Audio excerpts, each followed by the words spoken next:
Hello everybody, this is John Mark Johnson Jr. again, host of Reformed GGA, and I am here with another gun to review. This is a CZ Scorpion EVO3 S1. This gun has already been checked and cleared off camera. As you can see, there is nothing in the magwell, and the chamber is open. I can see that there is nothing in the chamber, and I can feel that there's nothing in the chamber, so the gun is safe. Now, this is not a completely new gun to me. I have the CZ Scorpion EVO3 S1 in the carbine form already, and this gun has been on the market for a good long time, so there's a really high probability that a lot of you out there who are watching this already know about this gun. So I won't belabor a lot of the specifics in that regard, but I will be talking a little bit about why I specifically decided to go with it and some of the things that I like about it.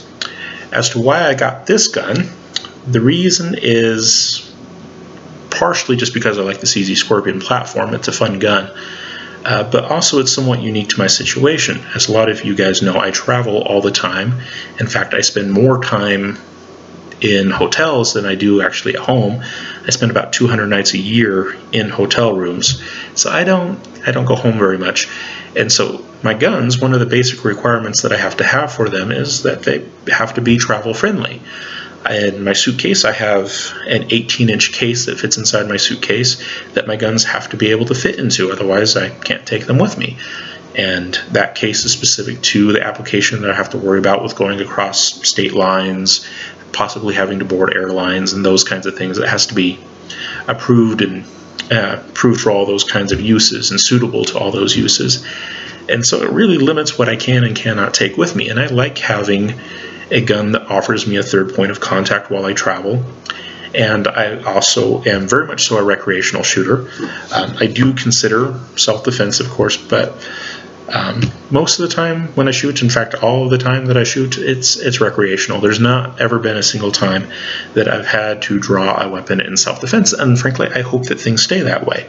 I would be very happy if I got through life without ever having to pull a gun on someone. That would be a really good thing. I do have guns, and I'm willing to use it if it's absolutely necessary, but frankly most of the time, the vast majority of the time, I'm out there shooting paper targets like the rest of you. Okay, that's what I do for fun. It's one of the great ways to go off and blow off some steam, is to go out and shoot a bunch of paper targets and call it a good day. And so having guns for me that can be used in self-defense, not that that's what I want, but be prepared, that can be used for self-defense, but also with the understanding that they have to be something that's fairly travel friendly and something that has good recreational value, that really limits down the kinds of guns that I could really invest in and spend any significant amount of time with. I do have some long guns at home, but I don't get to take any of them with me just because they don't travel very well. You know, I have a full-size AR and it sits at home in a case most of the time, and I don't think I even have 300 rounds on that thing now. It mostly just sits there doing nothing. And like I said, I also have the full-size CZ Scorpion, and it's a lot of fun and it's cool, but especially recently it hasn't traveled with me just because I have the case that I was talking about, that 18-inch case, is actually a smaller case than I used to have. I used to actually be able to take the CZ Scorpion carbine with me, but not anymore because I had to downgrade my suitcase, which means that the case that fits inside the suitcase had to be downgraded as well, and so that went out the door. It just really limits your options. And you know, like I said, full-size rifles and of course shotguns and those things, they don't do particularly well when you really scrunch them up. They're just not as effective. And you know, you can get the stockless shotguns and whatnot. Some of those are pretty small, but those are not pleasant to shoot. I would not call them recreational guns at all. And you can also get some of the kind of miniaturized ARs and AK-47s and things like that. The problem though is a lot of the miniaturized ones have some major reliability problems, and they're also not overly easy to work on in the confines of a hotel room, because my traveling kit is everything that can fit in my suitcase, in addition to, you know, bringing clothing with me and things like that. And so I can't exactly bring an armorer's vise with me, and a lot of the major wrenches that can be brought I can't bring. The only thing that I can really bring with me most of the time, if even that, is basically some punches and a few drivers. That's about all that I really have with me. And so if I ever need to fix something or repair something or whatnot, I'm really limited on what I can do. And so if I'm talking about a small gun and something that is easy to maintain on the road, frankly, a lot of the gas-operated guns really don't work very well. And then, like in terms of shotguns, there's a lot of those that are pump action, and that's decently reliable. The only problem is that I don't consider those recreational most of the time, especially the real small ones that travel well. They're not particularly fun to shoot. Just saying. So when it comes down to it, what I wind up with most of the time is some gun that has a significantly lower caliber, usually something that's blowback because it's usually cheaper and also simpler to work on. And that's what I wind up with.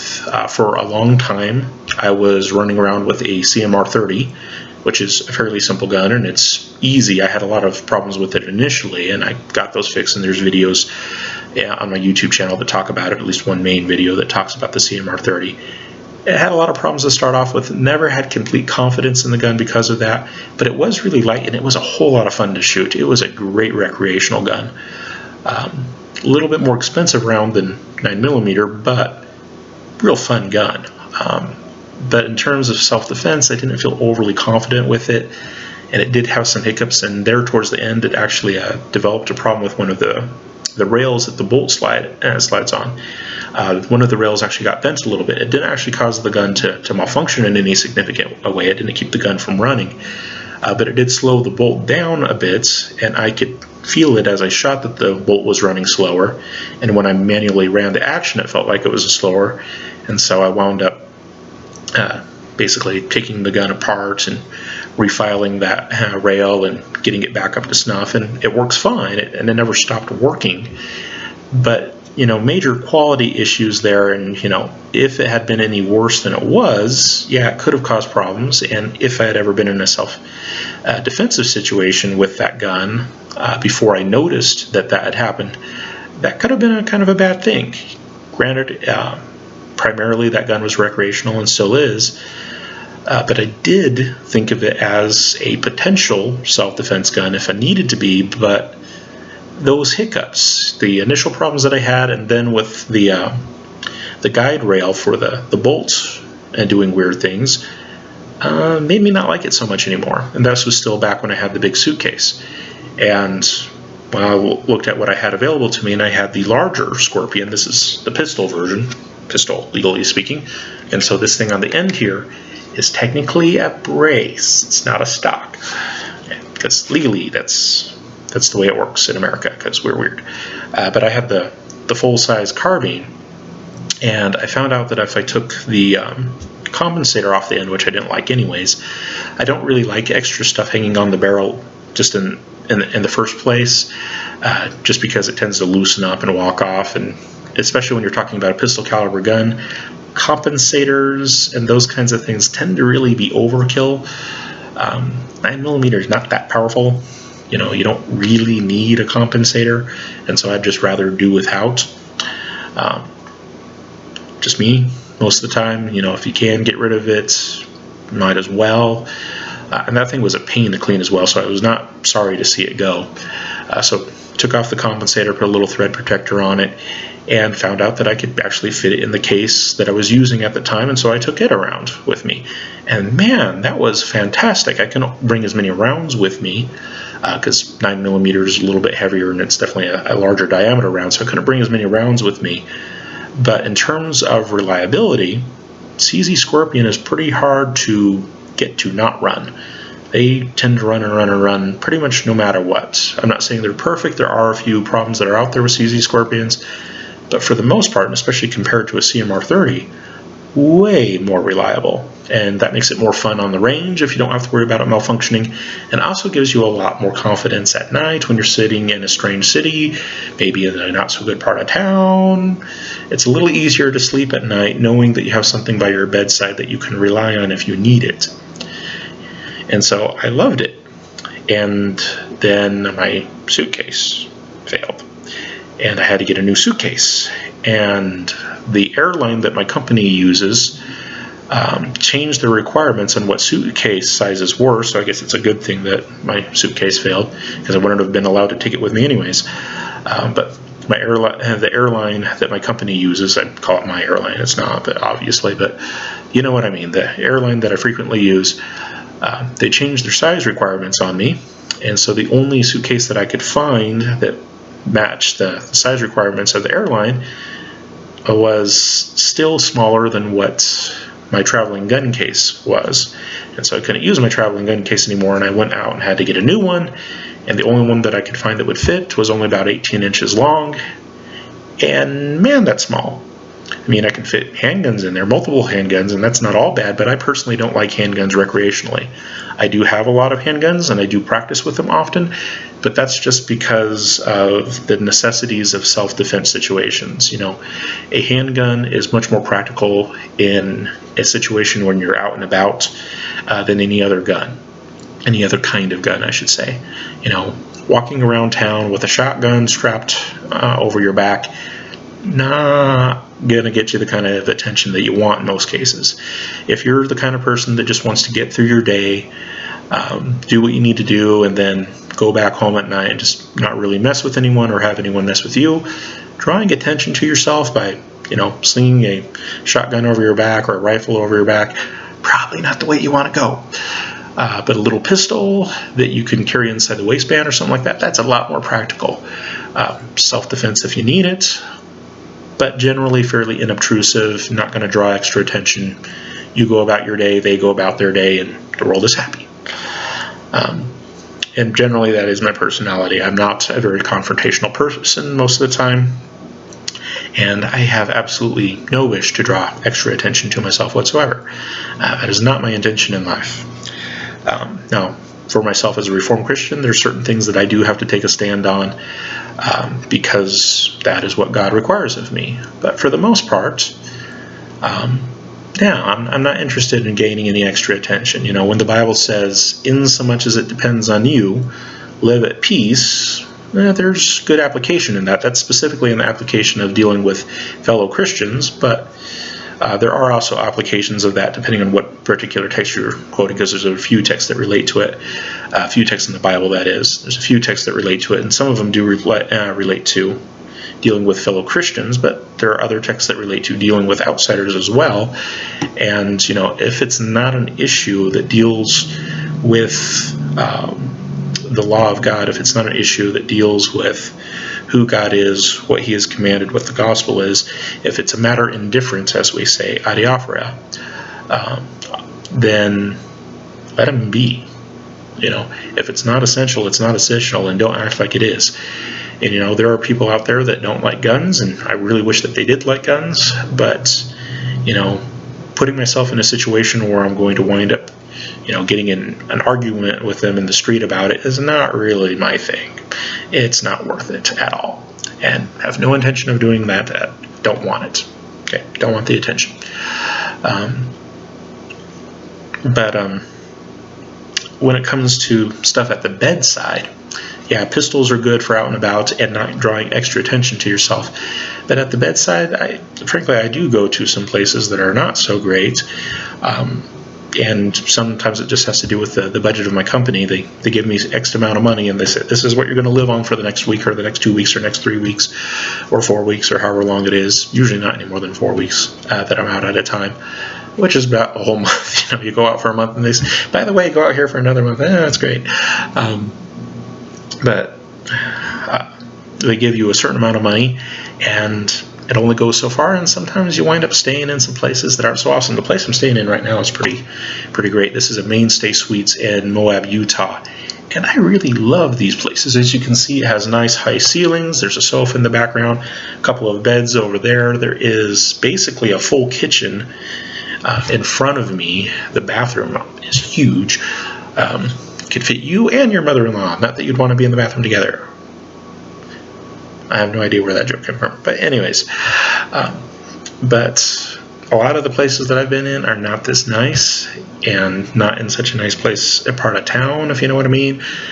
And in order to get any sleep, having a little bit of confidence that if something were to happen in the night, that you could at least make it out alive, helps. And pistols are not very good for that, especially for me. I obviously have vision issues, and shooting a pistol, especially a standard pistol with open sights, does not work very well. You can get the ones with the red dots and whatnot, and that can definitely help if you're someone with vision problems. But in certain situations, it's just not going to work out very well. And anything that you can get a third point of contact on, even something like this, even though it's not overly powerful, anytime you can get a third point of contact, you're going to increase your functional accuracy and increase the probability that you're going to be able to deal with a situation very quickly. And that's what I want. I do not want it to be drag out from me or even the other person. And being able to finish it quickly and succinctly, that really appeals to me. And having something like this appeals to me. So going back to the whole issue of having that small carrying case and my other guns that I had not being able to fit in them anymore, I started looking around and saying, well, I need to replace this. And there's other options that are out there. One option that I did consider was the Kel-Tec Sub 2000. It definitely can be compacted down to a real small package, and that was appealing. Something that would be really small, easy to carry, still fairly fun to shoot, etc., etc. That one I really did very seriously consider, just because it's not a very expensive gun. A lot of times close to $400, sometimes less, sometimes more, but usually somewhere around $400 roughly. It's definitely cheaper than a CZ Scorpion. But I've also had some experience with other Kel-Tecs in the past that weren't so great, and it kind of put me off of Kel-Tec a little bit. There is actually a Kel-Tec Sub 2000 that I bought. I didn't buy it for me, I bought it for someone else, and it's actually worked out pretty well for that person. But like I said, after some of the issues that I personally had with Kel-Tec, that particular gun was okay, but out of some issues in general, like I said, the CMR30 quality wasn't quite there. I also used to have an RDB, with emphasis on the used to have, and RDB, there's a reason why I got rid of it. It did not work out very well. I also currently have a PMR30, and I keep it around as a plinking pistol. It's good for that, but serious use really isn't reliable enough. You know, and because of that, I shied away from Kel-Tec. Like I said, with the person who has the Kel-Tec Sub 2000, they seem to be doing all right with it, and they don't seem to have any major issues.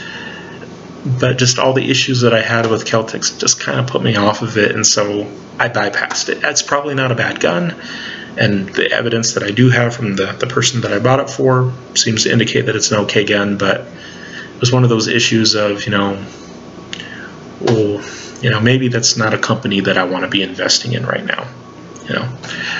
Just saying. It's easier to invest in companies when they treat their customers well consistently with all of their products, or at least as many of their products as they can. And I don't feel like Kel-Tec really does that all that well.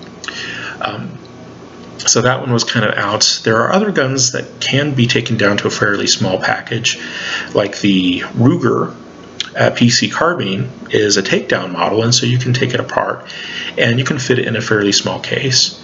But what I don't like about that one is, on one hand, it's kind of a heavy gun. It's like 6 point something pounds. It's like nearly 7 pounds, and depending on how you kit it out, it could very well be every bit of 7 pounds. So 6.5 pound a gun plus. And what I really don't like about it is that there are some set screws that are involved in the field stripping of the gun. In order to field strip it, you actually have to unscrew some screws, and that's a problem for me because I tend to strip screws like crazy. And a gun that to field strip it, you have to undo and redo screws all the time. With me, that's definitely a no-go. So it's kind of a heavy gun, and on top of that, it involves set screws for its normal takedown and cleaning. No. Going up from there, a couple of other options that I considered were the, I think it's the PSA AKV9, I think is what they're calling it. And that gun you know, with a folding brace on it or a folding stock, depending on the configuration. That one could fit. But what killed it for me, and it's not a terrible price as far as these kinds of subgunish guns go, didn't kill it for me. That part of it didn't kill it for me. But what did is the fact that the optic, which I definitely prefer, was mounted to the top cover that goes up and down. And whenever you take it up and down, you tend to move your zero a little bit. And there have been people who have tested it and proven that the zero does in fact move when you open and close the top cover that optic is sitting on. And so I looked at that and was like, well, you know, for a plinking gun that might be okay, you know, just re-zero it each time, and you know, after you re-zero it, plink away.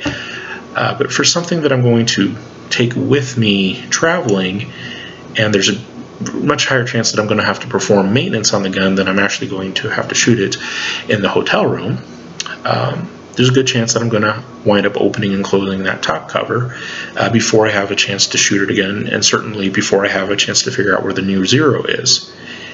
And for a defensive firearm, you really want to know where the thing is hitting.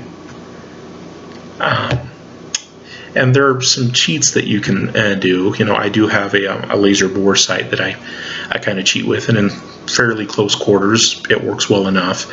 And that's what I oftentimes use on guns that I haven't had a chance to thoroughly test at home that I'm going to be out and about with. Eventually, I'll get around to testing them, but laser bore sight is a cheat, but I don't want to have to do it all the time. Okay, and you know, that's one more thing that I have to carry with me, and rather not. You know, just don't want to have to mess with it. So another option from there was the Strebog, the Strebog SP9A1, and I actually do have one of those. And for those of you guys who've watched my stuff for a while, you know that I've had one of those and used it for quite a bit. It fit in the carrying case, traveled with me. A little heavy, but not bad. It's definitely forward heavy, and that actually bugs me more than the overall weight. Overall weight is just a tad over 6 pounds, I think, unloaded. Not terrible, but definitely front heavy because it has a telescoping bolt on it. But the biggest thing that got me is that the magazines are really not super high quality. They started to crack on me, and I've also had 3 malfunctions now in about 775 rounds. And that does not build confidence for me. For a general plinking gun, that's not terrible, and you know, eventually buy new mags, although new mags for that gun are fairly hard to come by right now. There's a lot of places that I've tried to buy them that are just sold out. So not overly great availability on the magazines. Magazines have problems. Like I said, I've cracked a feed lip or two, and also have had malfunctions with it. And granted, those malfunctions were when I was bump firing the gun, but the possibility that in a stressful situation I might pull the gun out from me and it not have something to recoil against, and then I could get the same kind of malfunction there, yeah, that does not build any confidence for me whatsoever. And so, yeah, the Strebog, I like it a lot. It's actually a rather ergonomic gun, fun, small gun, great recreational gun, and relatively soft shooter as well for a blowback operation. But sometimes you pay for what you get, and the magazine situation with it isn't good. And like I said, at least under bump fire conditions, where you don't have something stopping the rearward movement of the gun, it will malfunction. And I can get it to almost do it on cue now, which is not a good sign. And in one of the last videos that I talked about the Strebog, I talked about upping the ammo weights and hoping that that would help. And it turns out that that didn't make all the difference that I wanted it to. Now, it's possible that if I up the ammo weight and I up the power of the round to like a NATO spec round or a plus P round, maybe I could get it to run consistently well even under bump fire conditions. But you're talking more time, energy, and expense to do that. And I would rather have something that eats anything that I give it, and you know, will go bang when I want it to. And that's what brought me back around to the CZ Scorpion. Like I said, my first CZ Scorpion, the carbine, absolutely love that thing. Super reliable, and one of the things I love about it is the weight distribution. This gun actually weighs pretty close to what my Streebog does, but most of the weight is on the back end of the gun, and because of that, it balances very nicely in the hand. Not that I would suggest doing one-handed operations with a gun if you don't have to, but this is a gun that it's a lot easier to operate one-handed than a lot of other guns, just because of how nicely it balances. Fantastic balance points. I absolutely love that about it. And like I said, ultra reliable, which is great. And then the ergonomics. A lot of people hate the ergonomics on the CZ Scorpion, and part of it is I think that people just don't really maybe appreciate how the CZ was originally designed and what it was originally designed for, and part of it's personal preference. You know, in America, a fairly horizontal grip is much more common and much more popular, and I admit that if you're going to be sitting there and shooting for hours on end, a more vertical grip is more comfortable. But in terms of a gun that you might carry around a lot more than you shoot, like in my situation where I carry it from one part of the hotel room to the next, not shooting it as I go, obviously, and you know, if I'm on an upper floor like I am now, just kind of high resting it, carrying it around, this grip angle actually works a lot better for that, and it's a lot more comfortable for me than like a typical AR-15 type grip angle. And so I actually like this considerably better in that regard. And then other parts of ergonomics that I don't mind is, say, like the safety. A lot of people hate the safeties on CZ Scorpions just because they're ambidextrous. There's one on the other side as well, and the offhand one will tend to dig into your trigger finger. Well, if you shoot a lot of rounds, the fact that it's digging into your trigger finger can cause some very real problems. That's true. But in its original application as kind of an auxiliary military type weapon, again, where it's something that's going to be carried far more often than it's shot, that's not a super bad thing. And it was kind of designed for grunts. You know, after shooting, you want them to put the gun back in safe, and if you have something that's digging into your trigger finger, you're much more likely to want to move it out of the way. It's a practical device to get the average person to put the gun back on safe when they're not actually shooting it. And also to help keep people from maybe shooting more rounds than they should. This is a fairly big thing with law enforcement. The use of excessive force, as some would say, is a concern for a lot of departments and a lot of individual police officers. And so having a gun that is a little bit uncomfortable to shoot, reminding them that they're shooting when they might not want to be, and also is a fairly slow gun in terms of shooting, can be a real advantage. This gun has an exceptionally heavy trigger. It's like an 8 or 9 pound trigger, sometimes 10 pound trigger out of the box. I think this one's just a touch over 9, or maybe it's a touch over 8, I can't remember. But either way, for a rifle type gun, and this is not a rifle obviously, it's a pistol with a pistol brace, but our subgun-ish type gun, an 8 to 9 pound trigger is pretty stinking heavy. But what it does do is it slows down your follow-up shots. And if you're trying to compete with this thing, yeah, you don't want to do that. You don't want to slow down your follow-up shots.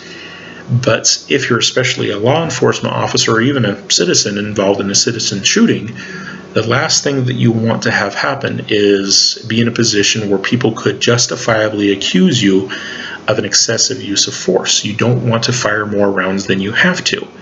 And so having a system, gun as a whole, that is designed to slow you down, which is really what the CZ Scorpion is, that winds up being a good thing in those kinds of applications. So I actually like that about the gun.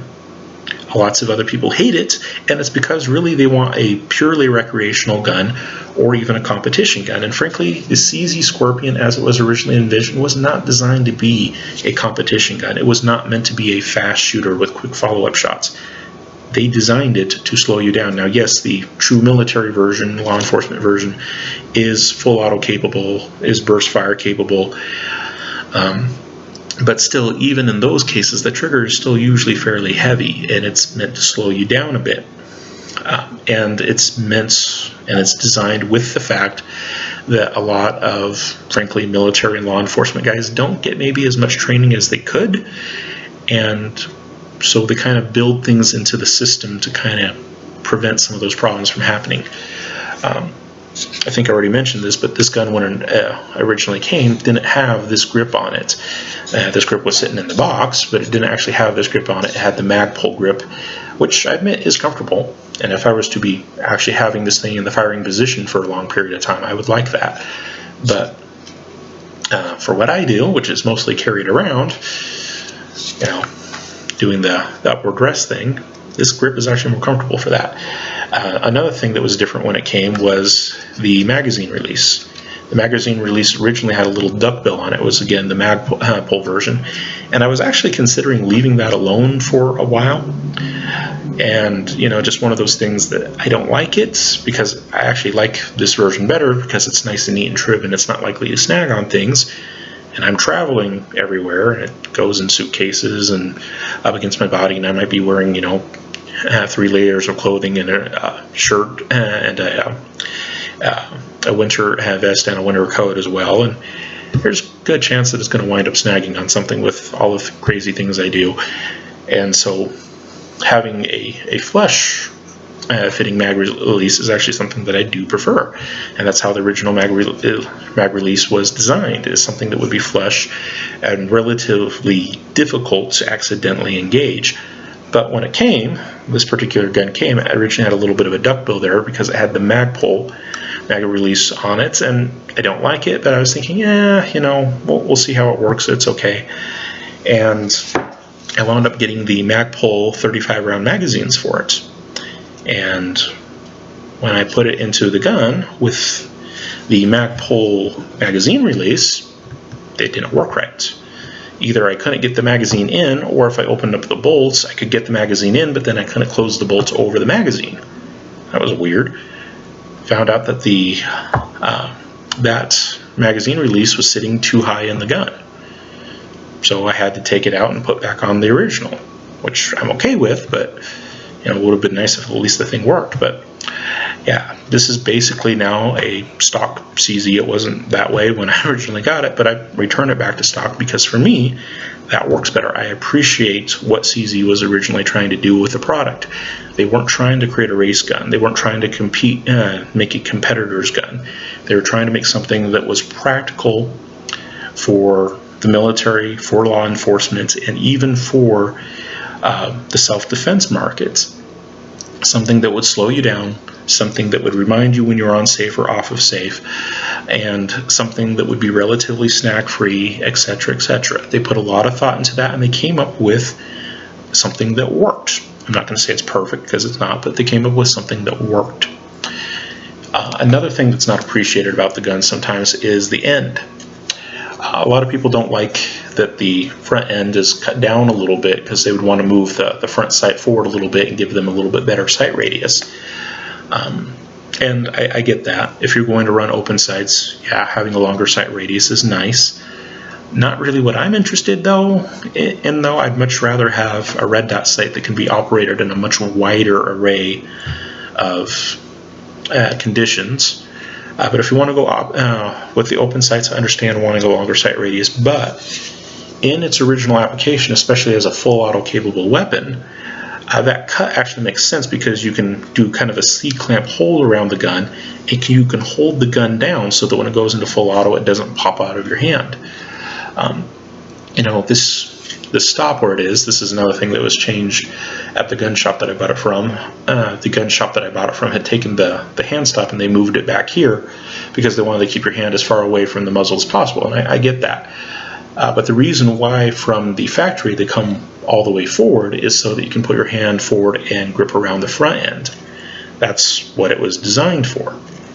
So that you could get a hand around the front end and use your thumb to actually push down on it so that if it was in burst mode or if it was in full auto mode, you wouldn't lose control.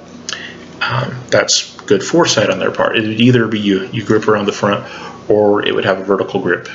In America, without doing a special tax stamp and big long background check and all those kinds of things, you can't put a vertical forward grip on something that's classified as a pistol, so I can't do that, at least not without a lot of paperwork and a $200 tax stamp. But in the military and law enforcement version, you either have a vertical grip to hold the gun down, or you C-clamp it and push it down. So even though a lot of people don't like that cutout because it moves the front sight further back, there actually was a reason behind it. Now, one thing I will say that I do not, well, I kind of do appreciate and I don't appreciate about the CZ Scorpion is what they wind up doing at the front end of the gun. A lot of the CZ Scorpions that have come out recently, they put faux suppressors on them and things like that, and I just absolutely hate that, to be honest. You know, if you want to make a gun that is suppressor capable, that's fine, but putting the faux suppressors on there is usually just asking for trouble. And typically the more stuff that you attach to the front of the gun, especially if it's pistol caliber, usually the more problems that you wind up inviting in terms of practical recreational shooting.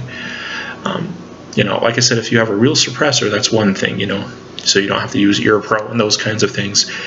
But if that's not your situation, all the extra stuff at the front end just tends to mess things up. Like I said, I took the compensator off of my carbine just because it wasn't doing me any good, and it frankly caused more problems than anything else. It would shake the gun in weird directions and it made it really hard to get good follow-up shots.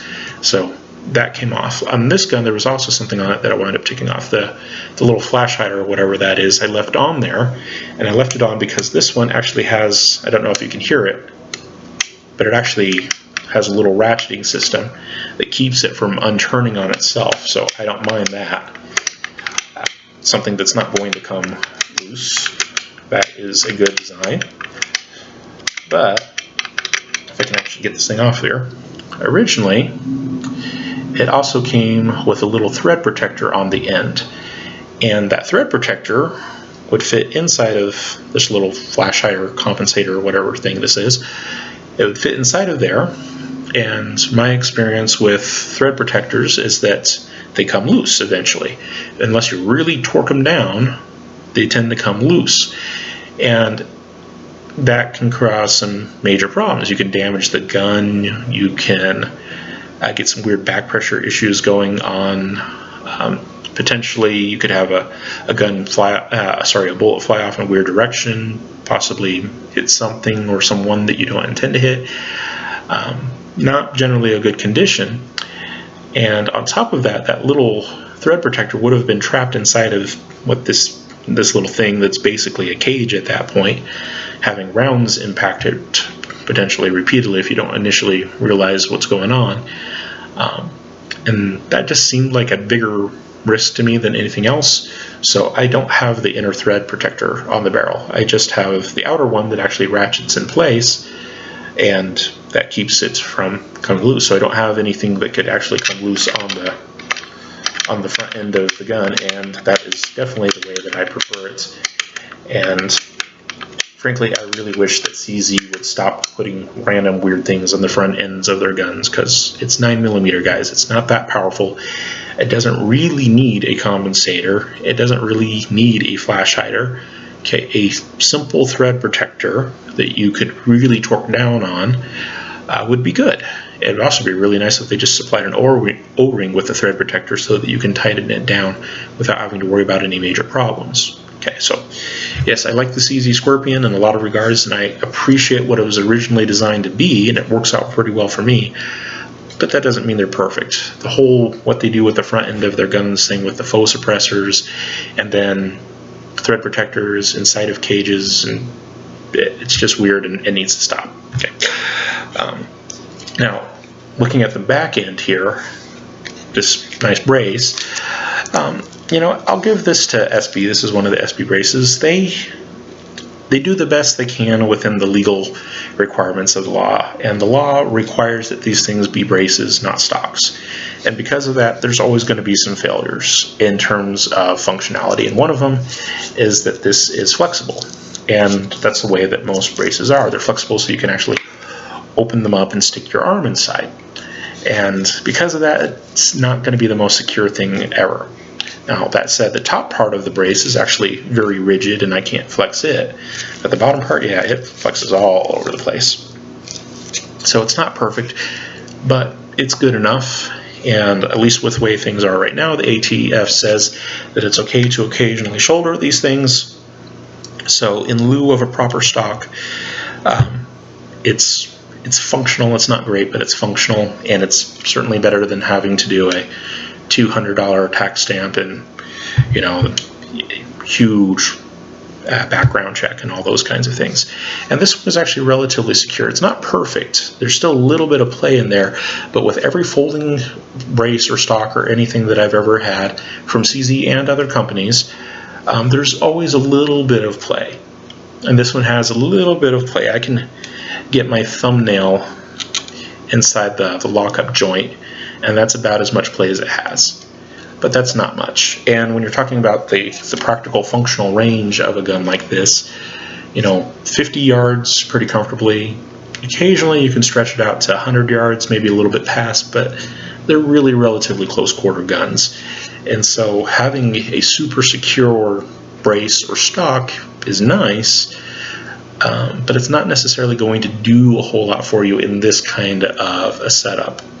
You're probably just not going to be operating at the ranges that looseness would become an issue, and you're probably not going to be trying to get the kind of accuracy out of it that, you know, would be coincident with a tighter lockup. But like I said, every gun that I've had has always had a little bit of play. Whether people like to talk about it or not, it's always there. Like I said, I can get my thumbnail inside that lockup, and that's about as much play as there is. But it's still pretty solid, and this one actually locks it more solidly than the actual proper CZ stock does. And don't get me wrong, I like the CZ stock, but it does wiggle a little bit. This one, far, far, far, far less. The end of it wiggles quite a bit, but at the actual joint, it's pretty secure. And as I've mentioned in other videos, I absolutely love the sights on CZ Scorpions. They do sit a little bit low, especially if you're used to AR-15s, but they're very functional. You know, adjust elevation on the front sight and windage on the rear, and the rear has like 4 apertures and very, very, very functional open sights. If you cannot afford an optic quite yet and you're just using the gun for recreational purposes, the open sights will get you through just fine. Red dot sight is suggested and very useful, but if you're going to run it just recreationally, they come with really good open sights. You might not need it, depending on your particular application. But yeah, all in all, I like the CZ Scorpions. I like this one, and it is with me as a bedside gun now because I feel a whole lot more comfortable with it than I have with any of the other guns that I've used. I'm not saying that this is the only bedside gun that's out there, and I'm certainly not saying it's the only one you should ever consider or anything like that. There's lots of other good guns that could be used in a variety of different applications. But for me, in my situation, I needed something that could fold up pretty tight, and this one is just a tension folder, and so it's fairly secure, but with time that'll probably loosen up. It does have a hex wrench lock point on it, so I might be able to tighten it back down if it loosens up, but that's basically all that it is. It's just a tension system. But it folds down to a size that's small enough for me to take with me. It is very reliable. I'm not saying about this one particular because I haven't shot this one particular, but the CZ Scorpion line in general has a great reputation for reliability. There are a few known issues that are out there, like out of battery detonations and things like that have happened with the CZ Scorpion, and if you look around long enough, you'll find out that actually happens with a lot of guns, and especially blowback guns. Blowback guns just don't have anything that holds the bullets in the chamber when the round is going off, other than the mass of the bolts and the recoil spring, and so they just tend to be more susceptible to that. It's very rare with these guns. I've only been able to find about like a dozen documented cases, and as far as serial numbers are concerned, if those are actually indicative of actual production numbers, that would be over 38,000 guns that are in production, and only about 12 documented cases where any significant thing happened. That's not bad. A lot of guns that are far worse and far less reliable than that. So it's not fun when that happens, but it can happen with just about any gun. And like I said, blowback guns tend to be just more susceptible to that anyways. So you take the good with the bad on that one. But a lot of times those kinds of situations are avoidable. In most of the cases that I'm talking about there, people were either running basically bad ammo through the gun, that happened a few times, or they had modified the gun. A lot of times that was the case. They put in a different spring kit because they don't like the heavy trigger. And they ran the gun faster, and when you run the gun faster, it doesn't work like it's supposed to. And that can happen with a lot of guns. Okay. So just, consider that for what it is. But like I said, that's extremely rare.